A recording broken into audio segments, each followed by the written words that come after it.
Step right up, dummies, and listen to the stupidest sports show on earth with Rodney Newpol and Tim Van Stratton. Yeah. Oh, hello, dummies, and welcome to episode number 46 of the stupidest sports show on earth. My name, as you all know, is Tim, the heater from Van Meter Van Stratton. With me is Rodney Newpol, our bracketologist. And Rodney, I don't know if you've heard, maybe you're unaware, it's March. It's We've March. made it. Welcome, my friend. We did it. How are you today? I'm well, man. I'm well. Not to be cliche, but the weather sucks. It's Awful. It's what we like to. It's what we like to start the show with here in Central Illinois. It sucks. It's cold. It's rainy. It rained all day. There was thunder. There was lightning. Now there's going to be wind. Supposedly like dust. I don't know. They said like dust is coming in. I don't know. Yeah, but I'm doing well. Ready for the madness and a lot of football talk tonight. A lot of football talk. It's March. Might as well talk football, right? This is how we bring in March. It's football talk. But honestly, like, we're not just doing it because, like, oh, we want to troll. We have the legal tampering period in less than a week. NFL free agency. We're getting closer and closer to the draft. We just had the combine. There's a lot of juicy stories. And before you know it, the XFL, what is it? The UFL? Sorry, the UFL. UFL, yeah. This month? Next month? Oh, like soon, right? Battlehawks get started. I think it's real soon. Let me look when the opener is. But didn't they March used 28th. to start? Yeah. Okay. Didn't they used to start like a week or two after the Super Bowl? Yes. It was originally late February, maybe even 1st of March. Now it looks like they're going to go to the end of the March, which is okay. You know, you can extend the football. You can extend that. I'm assuming the playoffs then are in June. So basically you get February, Super Bowl, February, and portions of March off. I mean, let's be honest. Like, yes, the diehard football fans are going to watch this during the next couple weeks, but like the traditional sports fans probably not going to watch those games over the NCAA tournament for a couple weekends, right? Like, you're probably not. So March 28th is a good starting spot. That is the weekend of the Sweet 16 and Elite 8, but like there's less games. Probably a good idea to stay away from opening weekend. But anyways, yes, March 28th would be the Battlehawks openers. Our Battlehawks. It's the one team that you and I have a shared allegiance for. Yeah, and I'm not. You just started to cling on to the Battlehawks when they came in, and I'm with it. I'm okay with that. You had to find a team, and they were your guys, and you've been pretty loyal to them so far. I have not even considered another team, and it was just okay. Well, who's the team that's closest? It was the Battlehawks. It's a kick-ass name. The St. Louis Battlehawks is an awesome name. No, they just listen. They have a lot of things to like, and honestly, and I'm not saying this because I'm a biased Battlehawks fan, and I promise we did not mean to start the show with UFL talk on March 4th, but unquestionably the best home field environment in the entire UFL, dating back to the XFL, even belongs to the St. Louis Battlehawks. And I'm not saying that just because I'm a fan. It's legitimate. The numbers back it up. That's a fact, Jack. They've shown up well in St. Louis, and I guess my next goal would be to get you to a game. Yeah, get you to St. Louis, and let's go see a game. And it is fun. I was at the very, very first game years ago, the opener. It was fun, loud, fun, and St. Louis loves their football. Still pissed off about the Rams leaving, and so when football does come to town, they show up, and should be a fun season for Coach Beck and the Battlehawks. Is he still the coach, Anthony Beck? He is. All right, good. Just make sure. I mean, I knew. I was just testing you because I'm a diehard fan. All right, enough of that. Thanks to everyone who is hopping onto the live stream right now, whether you're watching us on Twitter, on YouTube. Make sure you give us a follow at Stupid Sports Show. We got a lot to get to today. And something that we've been doing for the last few shows is as we sort of hit that period where there's a lot of stuff going on in the sports world. You have the NBA season that's winding down. Same thing with NHL. You have college basketball that is now in its conference tournaments. You have NFL offseason headlines. Baseball starting up before you know it. So there's a lot of different storylines. And Rodney, who has taken beautiful, masterful control over our social media account on Twitter, has been just throwing out poll questions. There's no real rhyme or reason for the questions that you decide to choose at that moment. And really, like, what is your process? Is it just you think of something as you're just hanging out and you just throw it on the Twitter? I do some other social media work or some paid social media work in the mornings a lot of times, and so I spend some time in the morning and do a few different accounts, and I just think about, okay, what's going on? Well, you'll find out that kind of these topics are all trending topics, kind of things that have been going on and things that will be coming up, and hopefully things that people like to talk about. So I think the 4 today that we get to here in a minute are going to be very interesting. But then you can always go to our Twitter account and kind of see the final poll results. I put them for 3 or 4 days. Monday I started putting them for 4 days, so it would last until Friday's show. I mean, obviously, if it's going to end, like the topic is going to end in one way or the other, I try to limit how long the days are on. But anyways, you can go to our Twitter at Stupid Sports Show, no W, and find all of those polls, and please vote for them. We'd love your vote. All right. So all that to say, we decided to bring some of those poll questions to the show where we will debate them live on the air. No other show in the sports media landscape debates topics. We have that covered here on the Stupid. Especially poll questions. Especially poll questions. Do you have anything related to the Cowboys or LeBron today? No Cowboys or LeBron, but I do love the discussion of 40-year-old LeBron James being third best in the MVP voting for this year, behind two guys that would win it ahead of LeBron. Like, LeBron's not going to win it. Joker's not going to win it either. It's going to be SGA. But 40-year-old LeBron is third in MVP candidacy right now. That's crazy. Did you see that his numbers after turning 40 years old are right on par, if not slightly better than the numbers he put up in his MVP season in, I think, 2013 with Miami? Yeah, crazy. He's defying logic, and like the haters are always going to hate. They'll never appreciate 40-year-old LeBron doing what he's doing. And now he's got help now with Luka, but the Lakers are obviously playing very good basketball, and a contender in the West. They're a contender in the West.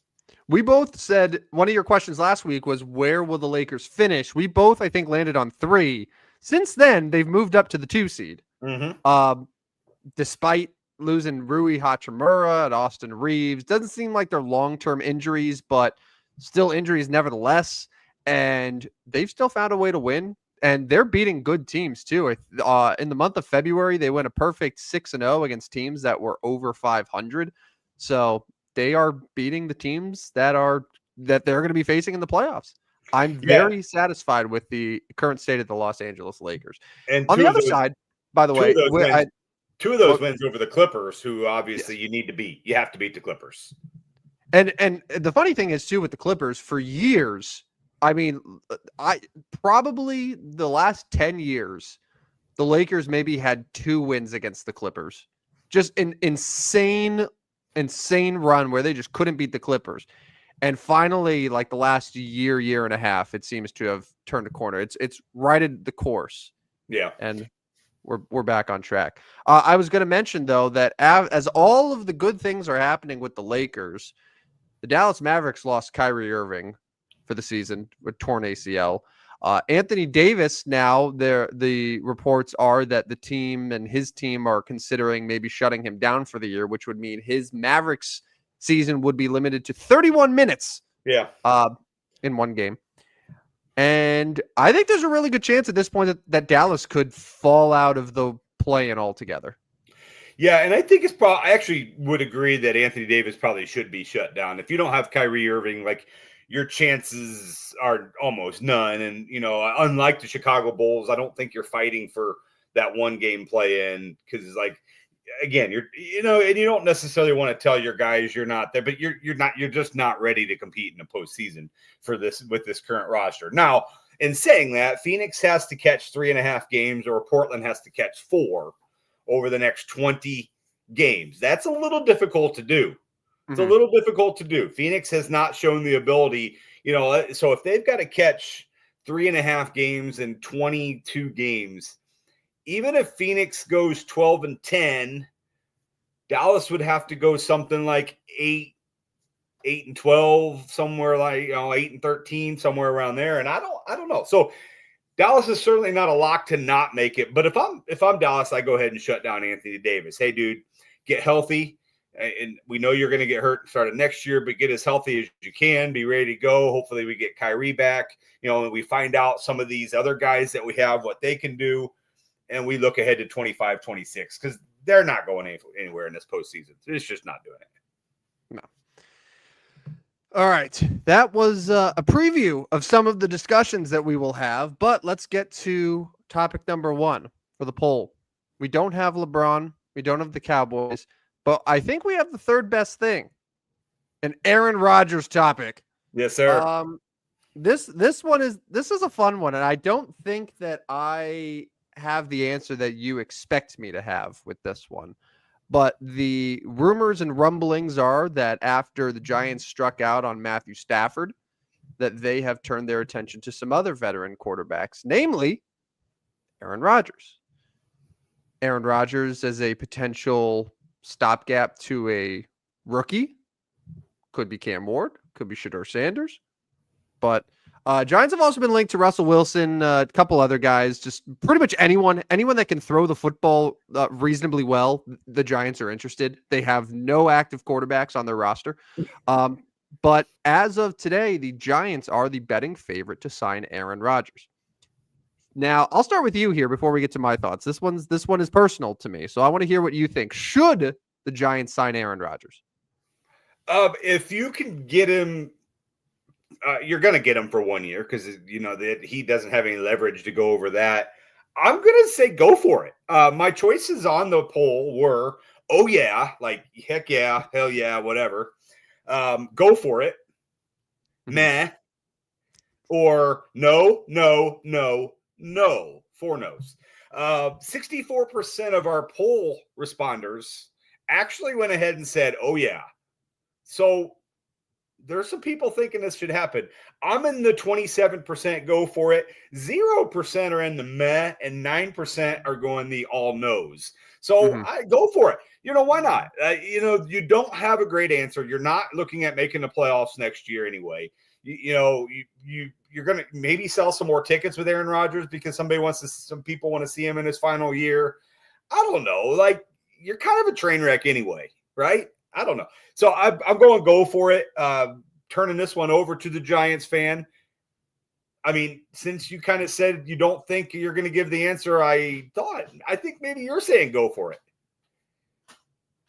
That is kind of what I'm saying. Yeah. Listen, all right. This is sort of where I'm at. Someone who used to really, really, really like Aaron Rodgers, as many people did. And he's kind of a loon in many ways, but I'm going to look at this from a pure football perspective, right? So when he came to the Jets, the idea was that the Jets were a team that was a quarterback away from competing for a Super Bowl. Aaron Rodgers goes there. There's all the expectations. They fall woefully short. And I think that has changed sort of the perception of him as a quarterback, right? Yep.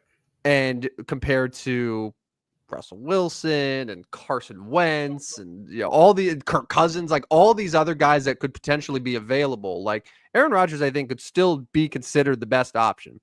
So this is how I view it for the Giants.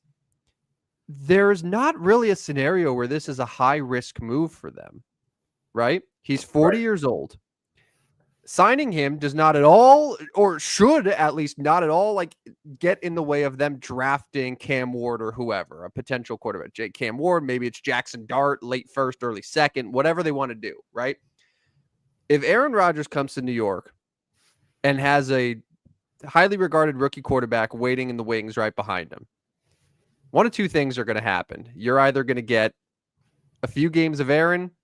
Oh, he's real old. All right, great. You get the young quarterback in there who's your future anyway. Or you get an Aaron Rodgers who's like, man, these last 2 years with the Jets really sucked. wouldn't it be great if I stayed in the same city and just totally make them look like the biggest idiots in the world and show that I could still be in this league for a couple more years and keep Cam Ward, keep Jackson Dart on the bench.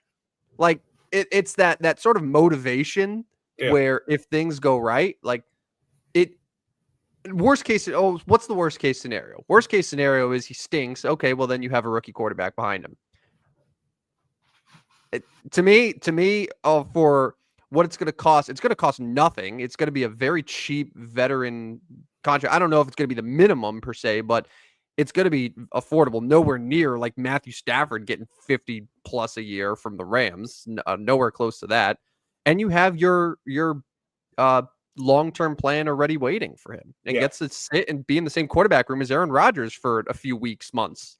Yeah. No, I think you say it best when you say what worse could happen. Because for the Giants, like Daniel Jones was horrific. We saw that. And their backup playing behind Daniel Jones last year wasn't a whole lot better. And they have 0 quarterbacks on their roster. You said that. So you got to get guys. You might as well go get a cheap guy.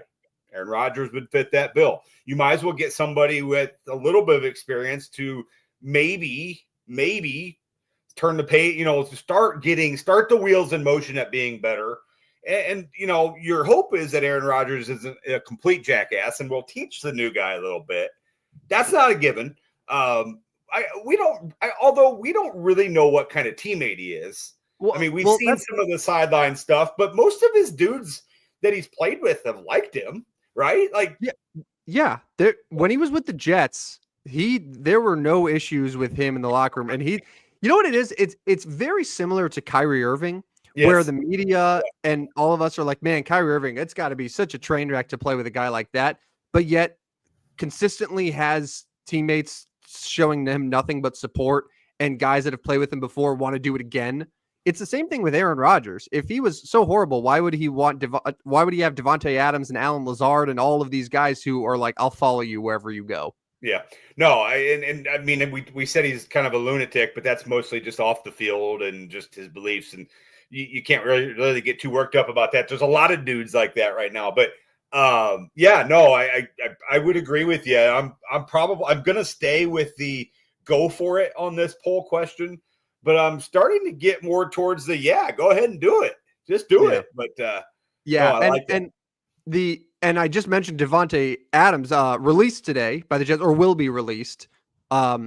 Saves them a bunch of money. The Jets gave up a 3rd round pick for the equivalent of a feel good story in the middle of the season that just didn't amount to anything. What did they have? 1 win with Devontae Adams? Like, it didn't go real well. It did not go real well. I think he had 1 game with 2 touchdowns, but that was about it.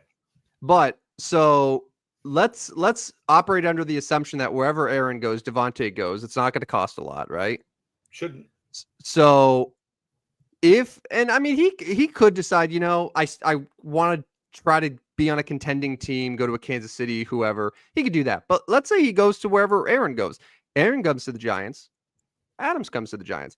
Suddenly, you have a Aaron Rodgers, Malik Neighbors, Devontae Adams, and when Rodgers is done, you have Cam Ward or whoever step in. He's got 2 really, really good wide receivers to work with. He's got to learn from Aaron Rodgers for a few months. It's not a bad situation. Not a bad situation. It's a bad team, but not a bad situation. Yeah. Yeah. I mean, and if you're Aaron Rodgers, I mean, you're already in New York. You don't have to move really. You're familiar, you're comfortable there. And so, I mean, the more we talk about it, the more I'm selling myself. Let's do it, Aaron Rodgers. Just go ahead and stay in the Giants and get last in the NFC East. I'll settle for 3rd place. I'm not greedy. Over Dallas? Maybe. I mean, do you have a lot of confidence in the Cowboys right now? No, I do not. And I know you're not confident in Washington getting back, but the Debo trade helps. I don't know how much value Debo will add. If I'm being 100% honest, San Francisco to me feels like one of those teams where if they are giving up on a player, there's probably a very good reason for it. Oh yeah. I mean, he's banged up, and we saw that his attitude wasn't real great at the end of his San Francisco time there, and he kind of fell apart. So, yeah, I mean, you're probably right. But, I mean, getting back to that, like, Dallas is probably the only option because I don't think you're beating Washington. You're not beating Philadelphia in that division. So, okay, maybe third, but I'm guessing you're getting a fourth. Yeah. We'll see. We'll come back in September because the Giants will start 0-4, and then I'll be like, all right, you win. Let me address number 2 to you. Yeah. Okay? Yeah. All right. So I'm the admittedly the bigger college basketball fan than you, but you are aware of Cooper Flagg, the best player. The kid from Auburn is actually really good as well, but the best player, the most decorated player in college basketball this season. Cooper Flagg having a terrific year. Going to be probably the top pick in the NBA draft. If you're Cooper Flagg with the state of college basketball right now, the question would you consider coming back for a second season at Duke? Now, before you answer your question, actually go ahead, you give yours and then I'll give you the poll results. So here's your question. I can make it quick for you. No, here's your choices. Yes. Yeah. But show me all the money. 2, decent idea. 3, I don't think I would.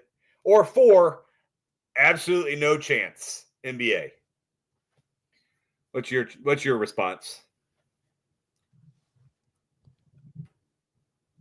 I voted in this poll. I participated. And I will tell you the same answer that I voted for. Absolutely no chance. Get your ass to the NBA. Congratulations, Cooper. You had a great year at Duke. Whatever happens in the tournament happens. Get your ass to the pros. That's the only answer, man. That's the only answer. 73% of our voters agree with you. 20% are doing the show me all the money. 7% say decent idea. I mean, I get okay, if you're Duke and you win the national championship this year, yes, you want to go out as a winner. Yes, you have the opportunity to go out as a winner. Yes, you have an opportunity to be the star on a winner, but you were only there 1 year.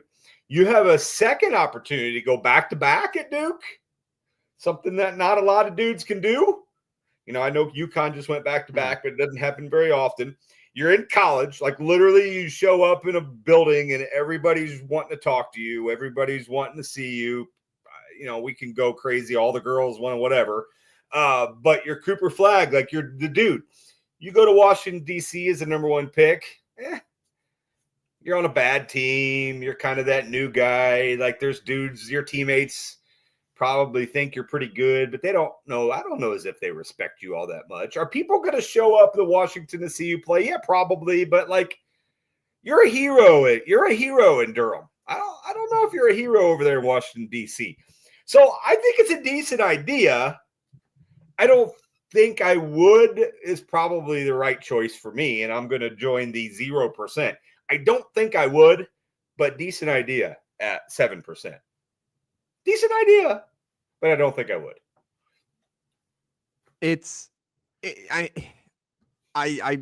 not an original argument. I wish I could come here and give you this great reason, but really it comes down to 2 things. Number 1 is if you are going to become a professional basketball player, whether it's now or whether it's later, like you need to make sure that if you have a path to get to the NBA at that moment, like you do it because you never know what can happen. You don't know if an injury can happen. You don't know if something else. And then that could end up derailing your career. And it sort of ties in with the second thing too. Zachary Risaker, however you say his name, I'm sure I butchered that. He was the first overall pick in 2024. He signed for 4 years, $57 million. Now, I don't know what NIL money looks like. I'm sure that it's lucrative for many athletes, but I would be hard-pressed to think that Cooper Flagg staying at Duke would sniff the annual salary that comes with, close to $15 million a year that he would be getting in the NBA, plus additional endorsements that he would get.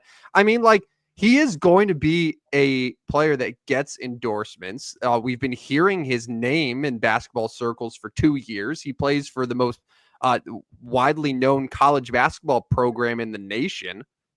Like, no matter where he goes, if Zion Williamson was a star in New Orleans, okay, yeah, Cooper Flag goes to Washington. He'll be fine. John Wall was a freshman, got drafted first overall by the Washington Wizards. No issues marketing him.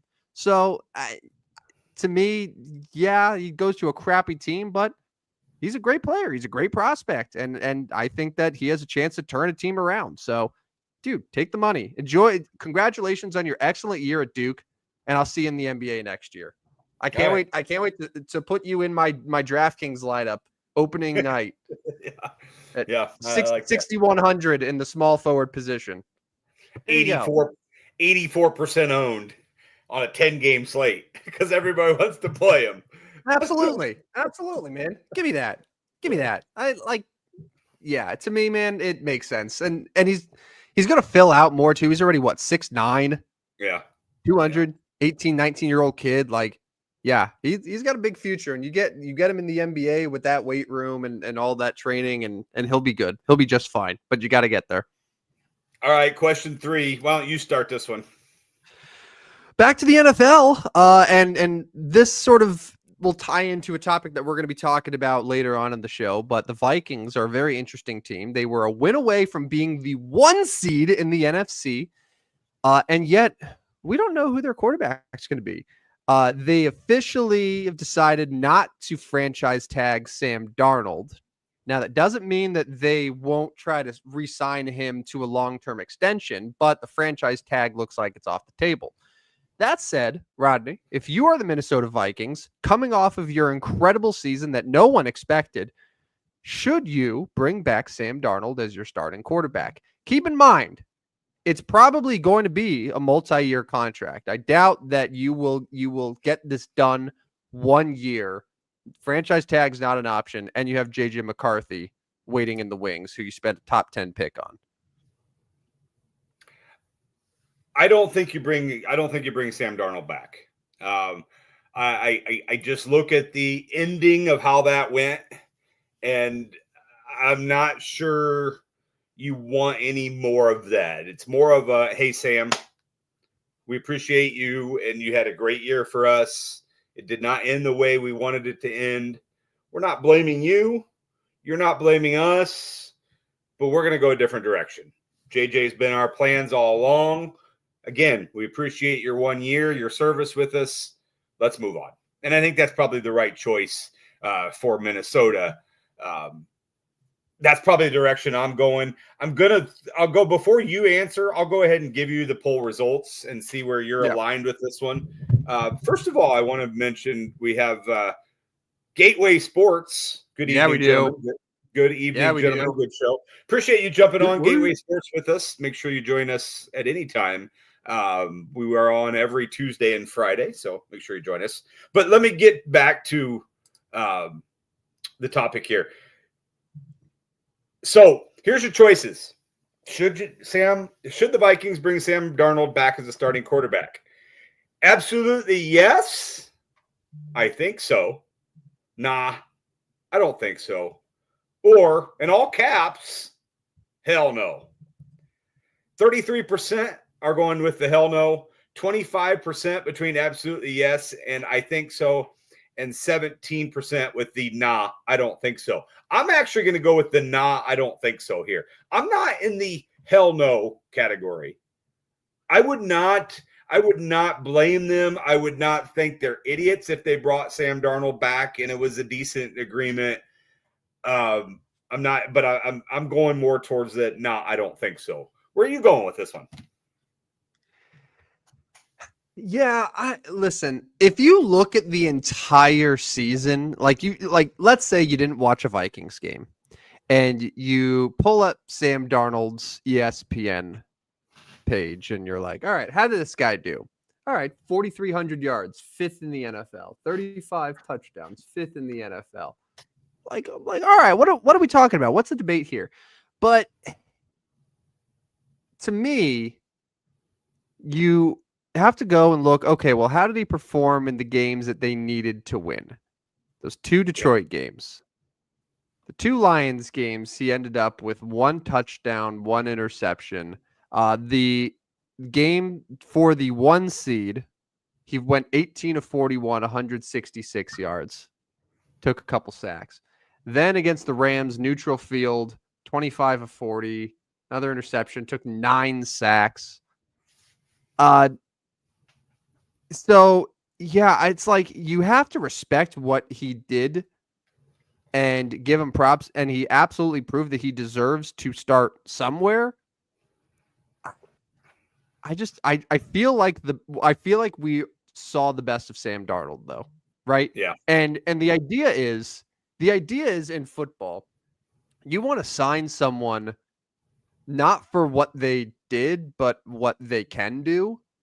And with Sam Darnold, I feel like signing him in Minnesota is signing him because, hey, thanks for what you did for us. Right. Not, hey, we think that you actually are going to be our future, our long-term answer at quarterback.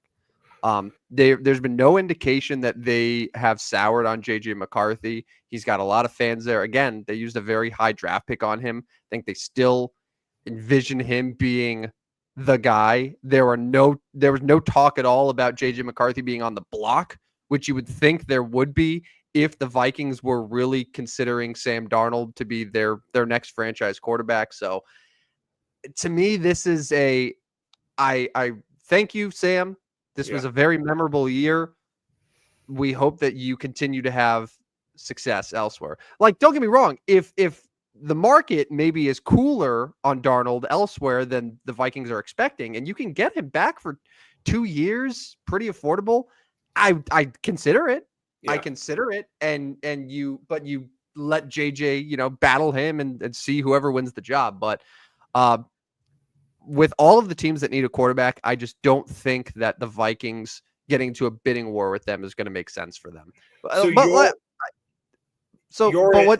What you were saying though is you're not going to just clown him if the Vikings. I'm not going to clown him either. I'm not going to be like, wow, what idiots to do that. It's just, to me, I would lean no. I would lean no and say just thank you. Yeah. So you're in the same camp. Then nah, I don't think so. Yeah. All right, the last one, I'm going to get this one started for you. Near and dear your heart. The Missouri Valley Conference tournament starts on Thursday. We are 40-ish hours away from that.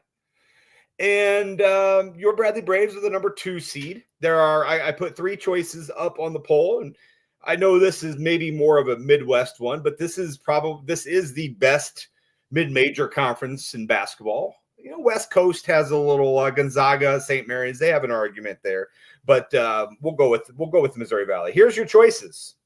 Your choices were Drake, the regular season winner, Bradley, the regular season runner-up, who split with Drake during the regular season, Northern Iowa, who we know has been a pest in the past, been to the tournament. Bradley did sweep them during the regular season, or other, which would include teams like Belmont, Illinois State, Murray State. That's probably your only real options. Anybody below that probably doesn't have a chance. I'm not sure any of those have a chance. I'm not sure Belmont, my Illinois State Redbirds, UIC, Murray State. I'm not sure any of them have a chance. Now, 19% say Drake. That's the favorite, and they are only 19%. 3% say Northern Iowa. 12% say other. So maybe I got a few biased Redbird fans in there as an alum. I did not vote in this poll, but maybe some of my fellow alum did. 66% say your Bradley Braves. Do your Bradley Braves, well, first of all, they do have a great chance. Will your Bradley Braves cut down the net Sunday in St. Louis? Well, first of all, let's take a minute to acknowledge that 66% of your followers know ball. That's impressive. No, it's an impressive ratio. So congratulations on that. Okay. This is tough for me, and it's only tough because I'm trying to figure out how to navigate this. As you know, as we've documented, there is such thing as a Tim curse. Whatever I say, whatever I wholeheartedly believe, ends up backfiring on me in spectacular, horrific ways. So as much as I would love to say Bradley is going to wipe the floor with whoever dares oppose them in St. Louis, I feel like that may come back to bite me. That said, The idea of sitting here on uh, on our national program as a Bradley alum and picking the Drake Bulldogs to win, it makes me physically ill. I feel nauseous just even talking about that hypothetical. So I'm going to respectfully decline. I know that that's not what you want. I know this is a debate, but I'm not going to answer. I am going to plead the fifth, and I'm just going to root for everyone to have fun. And I hope that all the Bradley fans that are within driving distance or a short flight have their asses in St. Louis this weekend to watch Bradley hopefully make a nice long run. But I decline, and I will not answer your question. So you can answer though. You fine, and you know what? No judgment. Pick who your heart wants, but I'm going to sit this one out. I'm going to take your Bradley Braves to win the Missouri Valley Conference. They shoot the ball real well. When they put their defensive shoes on, they can really play defense. They are a smart basketball team. Now, I'm not saying Drake is not. They do a lot of these things just as well. Now, here's the kicker. Bradley beats Illinois State in the finals.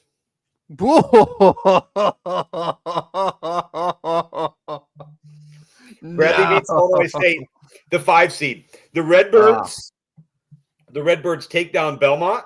Oh. The Redbirds take down Drake Bulldogs. Oh.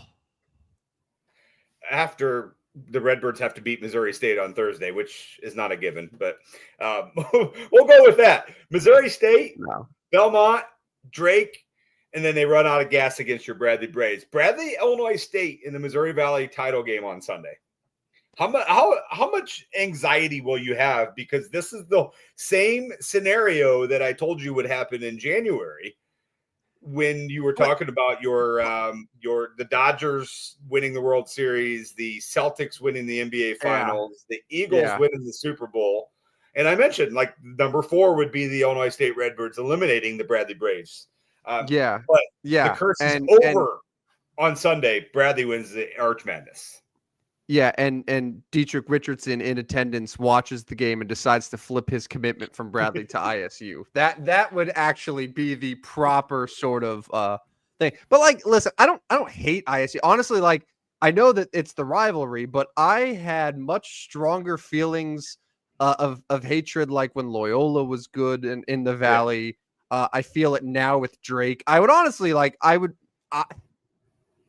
would rather lose to Illinois State than to Drake again. I don't want to do it. I don't want to do this with Drake again. Not a team that got a bunch of Division II and JUCO guys. I can't do it. Can't do it. Don't want it. I understand Illinois State can't put together a rivalry against Bradley because they can't be good enough. But no, that's my prediction, and my followers are very pleased with you saying 66% of them no ball. So they're very happy right now. The Twitter world is very happy with that. So thank you from them to you. All right. I need to get off before I say something and the Tim curse goes into effect. But all right, moving on. All right, I came up with this idea a little bit earlier today. I prepped, believe it or not. I thought of a topic ahead of time. So we're less than a week from NFL free agency really hitting full gear. There are a lot of quarterback needy teams and a lot of question marks. So I was like, hey, Rodney, take some time, go to a garden, a place where you can think quietly, meditate, reflect, and tell me of the teams that have a giant question mark at quarterback right now, who will be their week 1 starter? So I've compiled a list. I have 7 teams and a bonus team. So really 8 teams, but I wanted to do 7 and a bonus for some reason. So we're going to go team by team here, and you and I are going to give just a quick thought because, we've already been doing the show for 40 minutes now. We are going to say who we believe right now, March 4th, will be that team starting quarterback week 1. You ready? I'm throwing you right back in football mode. Yeah, and I'm so far out of football mode, getting ready for this madness, but I can do this. I am ready for this because you throw a team at me and I'm probably just going to say a name out there. I don't know how right I'll be, but here we go. Number one, and I didn't really pick a real order for this. I sort of just threw them up there. But number one is the team that's picking number 2 in the draft, the Cleveland Browns. Deshaun Watson. We know for a fact Deshaun Watson, injured, Dunzo, not going to play this year. And there's a good chance he's just not going to play for the Browns again, period. So this was an easy one to know for sure that they will have a different starting quarterback than the one that we have seen the last couple of years. Do you want to go first here? Yes. Kirk Cousins. Kirk Cousins has some history with Kevin Stefanski. Mm-hmm. Mm-hmm. Now I know a couple weeks ago I threw a Kirk Cousins to the Giants whole crazy theory out to you. I think that's dead. Kirk Cousins, and they have I don't know, they draft like Jalen Milroe late in the draft or later in the draft. I'll go Kirk Cousins in this one. It is as if you have stolen my takes straight out of my head and used them as your own. I know that that's not the case, but that is exactly what I had as well. I have Kirk Cousins for the reasons you mentioned. Stefanski was the offensive coordinator in Minnesota for 2 years, so has that experience with Kirk Cousins. It's not a guarantee that Kirk Cousins will be cut by the Falcons. That said, I can't imagine the Falcons looking at their team and saying, yes, we would like to have the most expensive backup quarterback in the history of professional football. So I think it just makes the most sense to cut him, give him an opportunity to start somewhere. And there are teams that will say, yes, we want you to start. I think Cleveland for sure is one of those teams. It's a natural fit. So yeah, I'm with you. And to the Milroe point as well, like, yeah, the Browns, if you get Travis Hunter, you sign Kirk Cousins, develop Milroe, it's not bad. It's not bad. I don't think you need to go crazy and draft Sanders or Ward that high and also get a veteran quarterback. So, yeah, Cousins, Milroe as a sort of guy in waiting who's very raw but has a lot of ability, and they can use him still in certain packages on the field. I think that makes a lot of sense. Number 2. Tennessee Titans. They have the number 1 pick in the draft. Right now, Will Levis is still on the team, and so far after 2 years, he's looked very unimpressive. That's not to say that they've given up on Will Levis. That said, they have an opportunity to draft his replacement. They also could say, hey, we'll give you another shot, Will. And we're going to take Abdul Carter, Travis Hunter, see what else you can do. But let me ask you, Rodney, who will be the Tennessee Titans starting quarterback week 1? Cam Ward. Cam Ward's going to be the number 1 pick in the draft. They're not going to trade this spot. I know there's speculation they could trade it. They're not going to. They're going to take Cam Ward. Cam Ward starts for the Titans week 1. Your thoughts? My thoughts are I don't want that to happen, so I'm going to put into the universe that it doesn't happen. And I'm going to say this is the spot. This is the spot where Aaron Rodgers will sign. Oh, wow. Okay. Aaron Rodgers will go to a Tennessee Titans team that doesn't have pressure, but still has veteran receivers that he can trust, respects.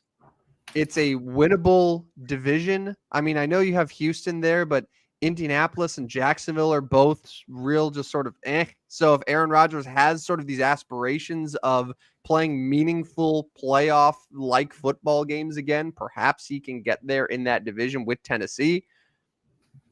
Now, is that to say that Cam Ward won't also go there and they could still sign Rodgers? Perhaps, but I think Aaron Rodgers will not be a Giant. I think instead the Tennessee Titans will be his next home.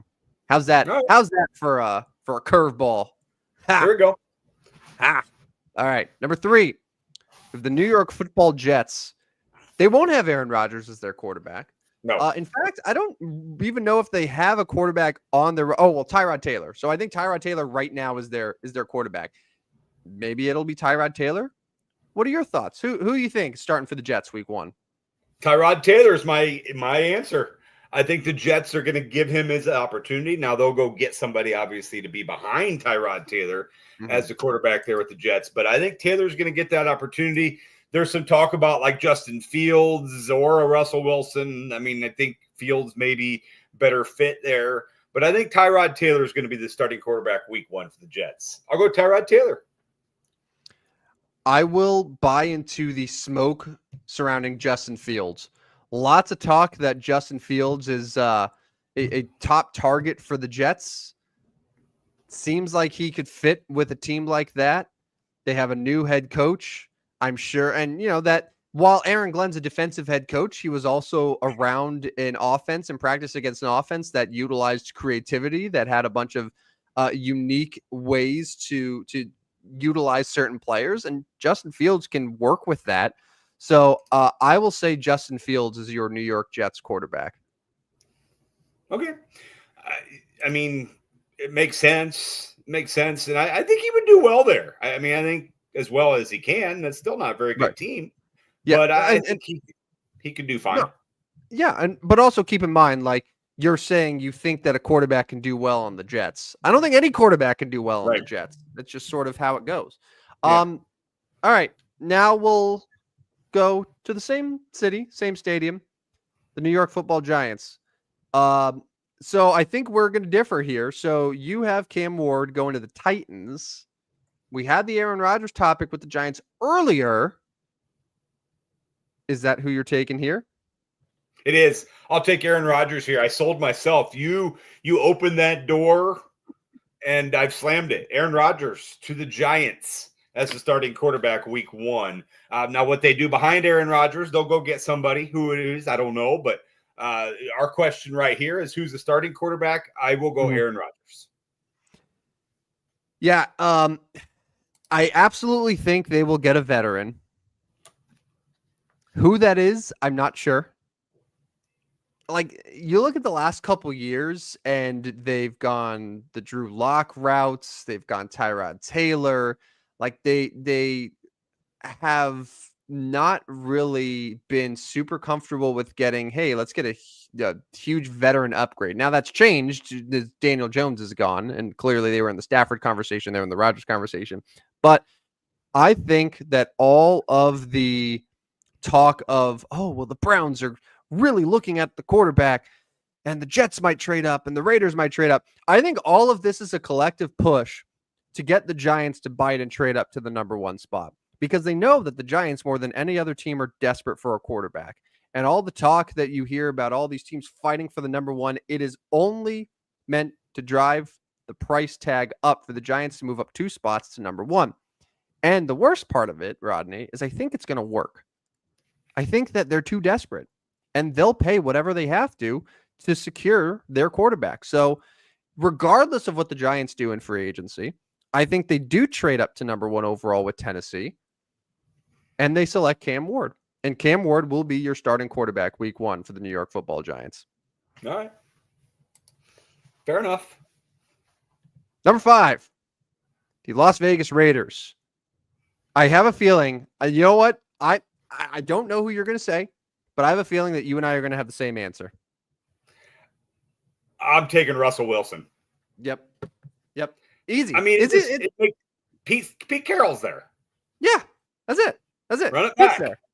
Run it back. Right? Yeah, Pete's there. Russell's there. Why isn't this done already? Well, maybe it can't be done, but it's happening. Russell Wilson to the Raiders. I mean, they could do worse. They've been worse.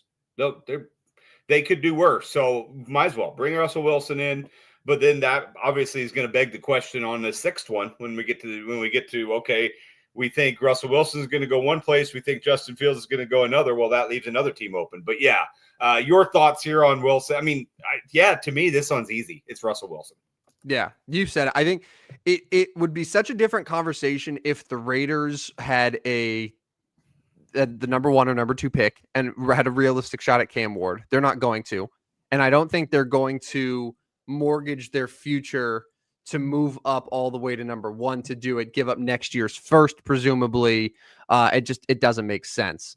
Russell Wilson, for you bring in Pete Carroll, he's not going to be your coach for 15 years. He's the oldest coach in the NFL. You want short-term fixes. You need short-term stability, and Russell Wilson can do that. He also gets to face Denver twice a year now. A little rivalry, a little chip on his shoulder. Just saying. Let Russ man. cook, kind of. Yeah. But no, I'm with you on that one, especially because like I don't know if you've been following a lot of the draft talk, but we went in very quickly. We went from Shador Sanders in the conversation with Cam Ward, it's QB 1A, 1B, to Shador Sanders might not be a first round pick. Have you noticed that? Yikes. Yeah, I've heard some rumblings of that. I mean, I still think he will be, but that would be pretty wild if he fell out of the first round.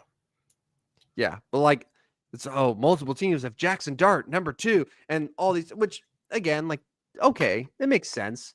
And I think in a normal year, Shador Sanders is probably viewed as a more second round prospect, but this isn't a normal year. This is a strange quarterback class. And yeah, the more I think on it, the more I think that we don't see him picked until closer to 20 than in the top 5 or 6. Yeah. I think maybe early 20s. Yikes. Which is wild. It is wild. It is wild. And then he's not a starter next year. Mm-hmm. Yeah, and I don't think he will be, at least to start. No. All right, number 6, you mentioned it, the Pittsburgh Steelers. I have obviously Russell Wilson and Justin Fields on a different team, so I will have a new starter for the Pittsburgh Steelers.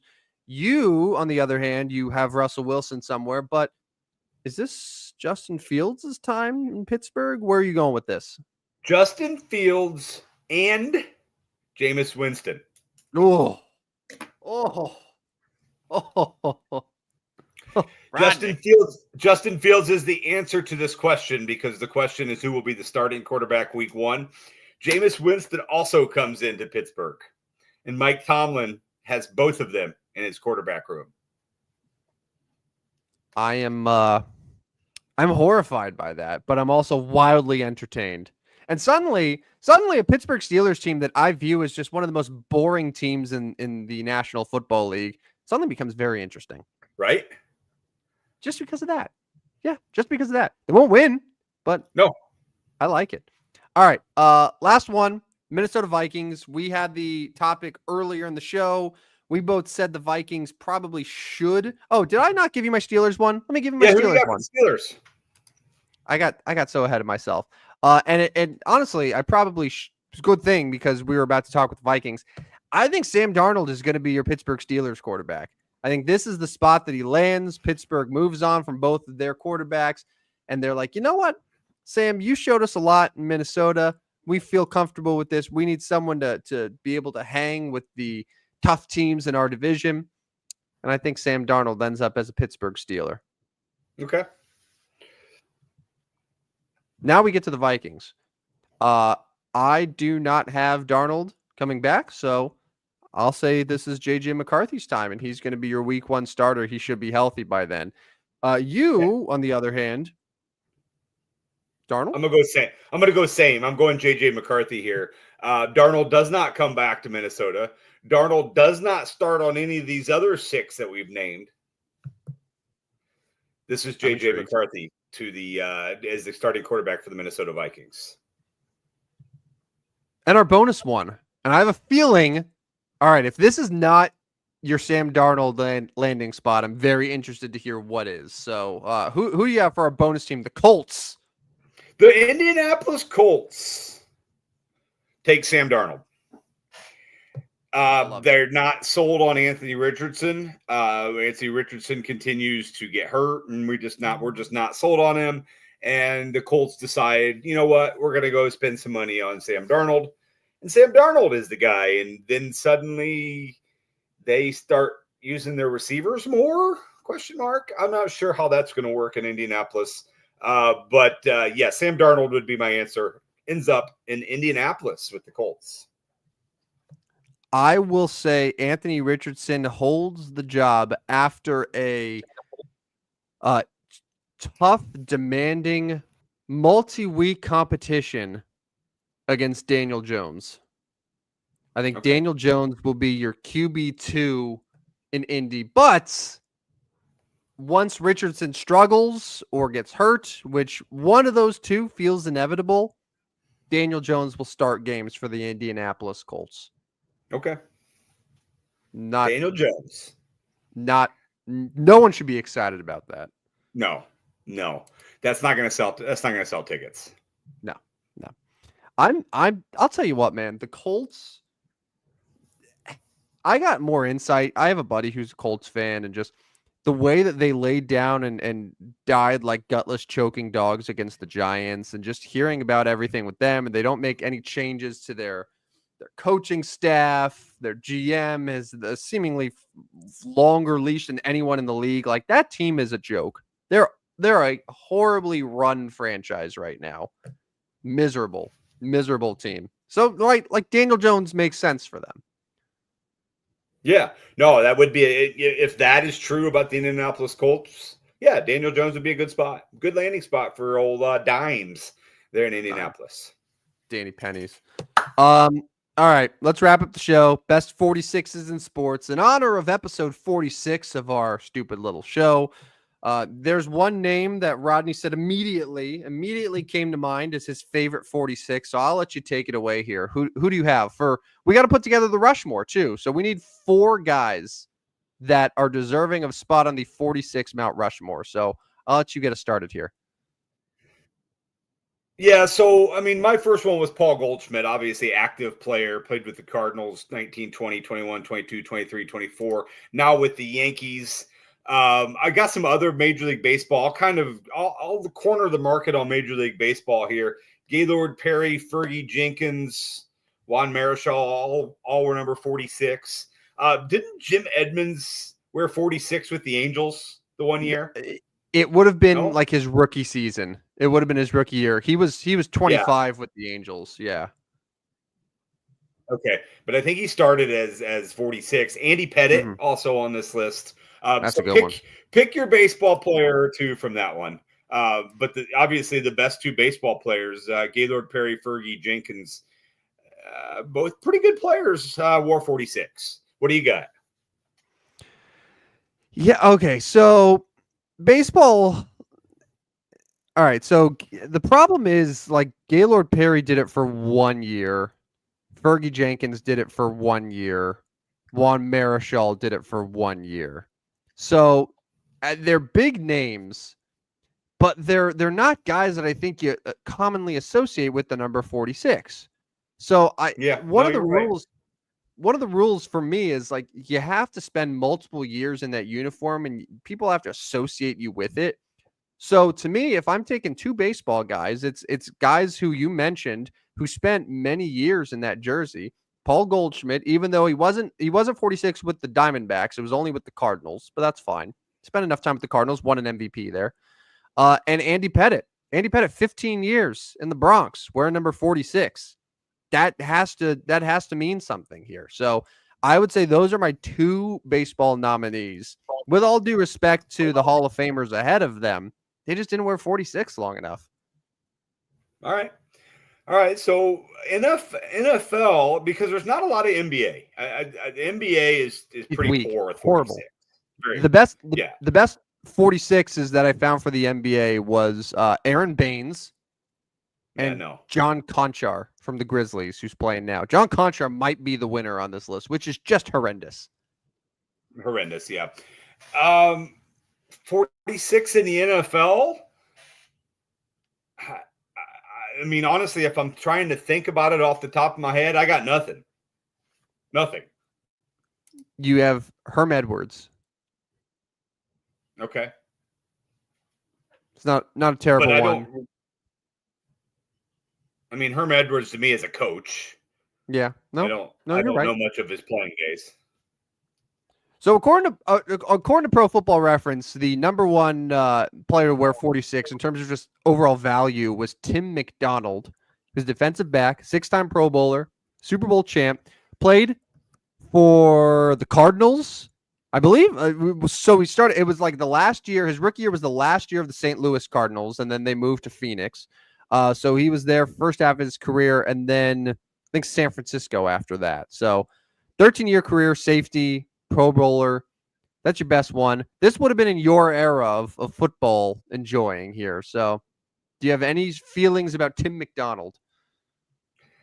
I mean, he's not really the first guy I'm putting on my Hall of Fame or my Mount Rushmore.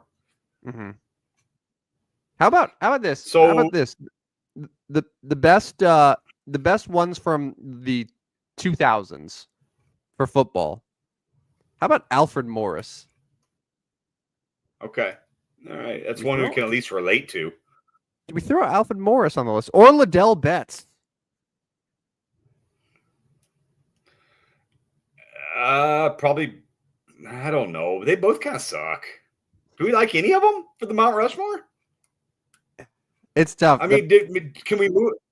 Can we move to hockey? Can we get any hockey? David Krejci was 46. All Wasn't right, David Martin St. Krejci Louis 46?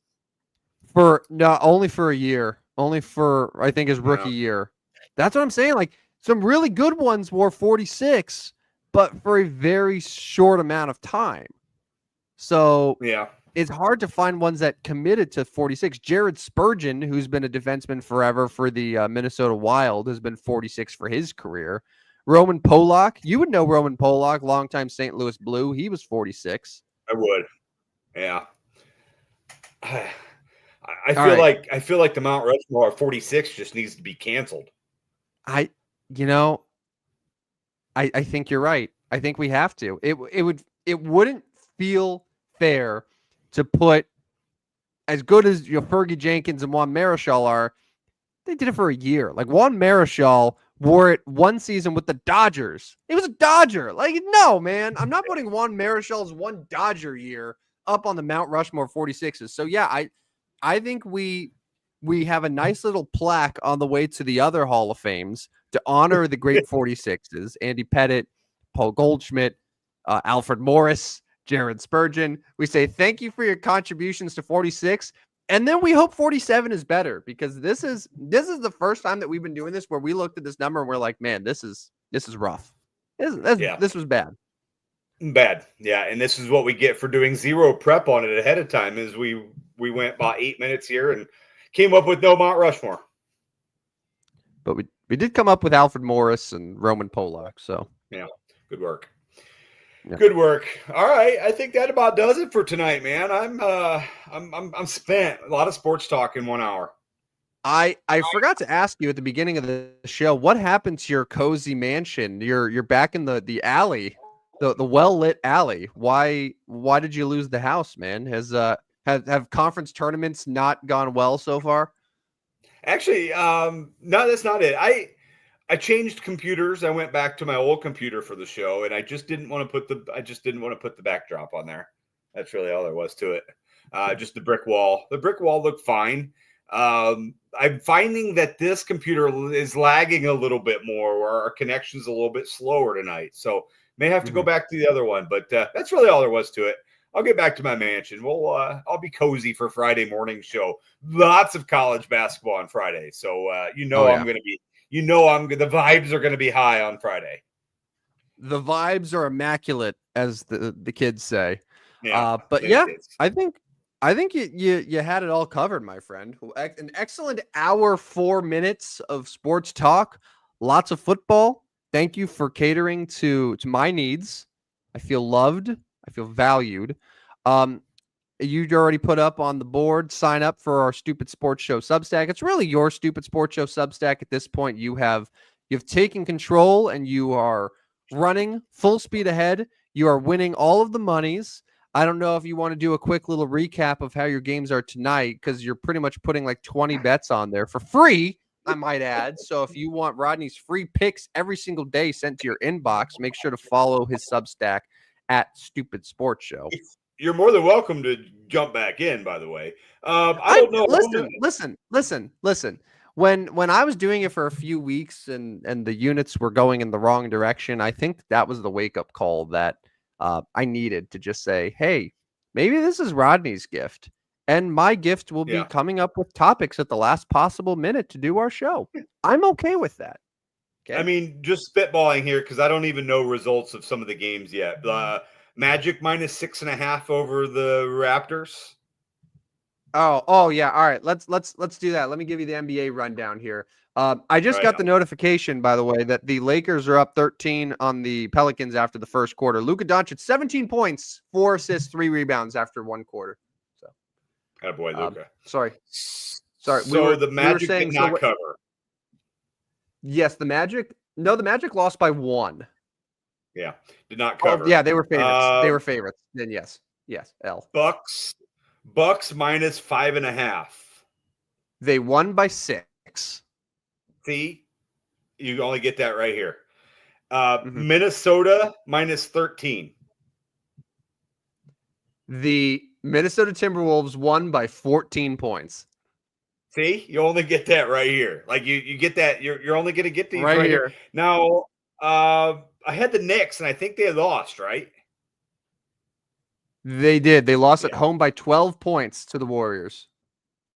They're such frauds. And now I have the Lakers later. National Hockey League, real quick. I had the Flyers, the Lightning, the Bruins, the Stars, the Avalanche, and the Oilers. So let's run that down real quick. Bruins, I can confidently tell you that your Oilers, I'm assuming it's minus 1.5. Oilers, yes. I can tell you that will not win. They are losing 6-2 to the Anaheim Ducks in the third period. All right. Well, just sign up for the Substack and find out how I did tomorrow. There's a lot of college games. We can't go through all these. We're at an hour 7. It's time to get out of here. But yeah, sign up for the Substack. So March was awful on Sunday, good on Monday. No, wait. Awful on Saturday, good on Sunday, awful on Monday. And I don't know. Tuesday doesn't look like it's going to go real well either. So March could be a struggle for me. I'll get back on it. You know I will. It's my month. Telling you, just all underdogs, first 2 rounds of the NCAA tournament. Make it back. There we go. Make it back. Yep.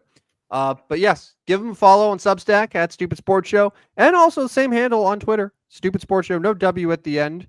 But despite having no W at the end, we take our dubs here. Got our dubs. Our dubs. I need to go to bed. I need to go to bed. I lost everyone. The audience numbers are just evaporating. By the way, you can catch all of our previous shows, Spotify, Apple, iHeart, wherever you get your podcasts. Make sure to come give us a listen, give us a rating, give us a review, then take back your review and then give us another review, and just sort of do that repeatedly for multiple hours until your phone runs out of battery, explodes. That would help. That would help us. It would help you. Wouldn't help you, but it would help us. And that's what matters. Yeah. All right. Well, that does it. On behalf of Rodney Newpel, our bracketologist, I am Tim, the heater from Van Meter, Van Stratton. My name doesn't even fit on the graphic now. Nicknames are getting silly, getting egregious. But we'll be back Friday morning, 8 a.m. to talk a lot of college basketball, to talk all things in the world of sports. So, Rodney, take care. Have a lovely evening. And I'll talk to you Friday. See ya. See you guys. Step right up, dummies, and listen to the stupidest sports show on earth with Rodney Newpel and Tim Van Stratton.